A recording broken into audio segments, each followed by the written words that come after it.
3 years after the fall of Gaddafi, Libya is in the throes of a bitter civil war. It's essentially split between two camps, two warring camps. In the east, there's the forces aligned with Operation Dignity, which are comprised of eastern tribes, disaffected military units, and federalists.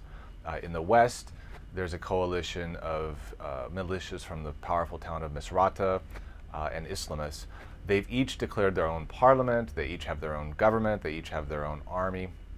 And this really creates a quandary for international assistance because there's two claims for legitimacy in this divided country.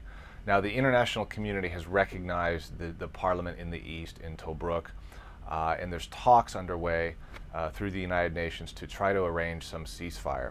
The situation in Libya has really been compounded by interference by regional states.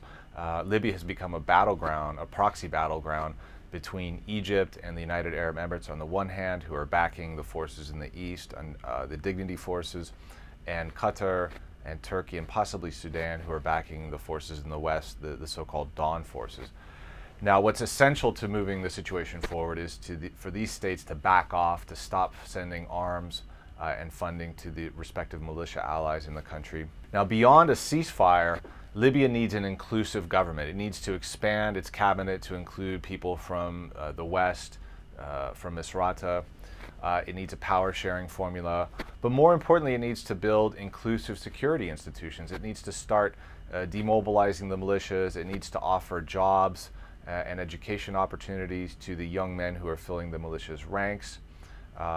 It needs to really recreate its entire army and its police in such a way that it's inclusive of all Libyans from different tribes and backgrounds. Libya's descent as a failed state will not just affect its own people, but it will affect the surrounding region. There's a real danger that this country could become a base for foreign jihadists.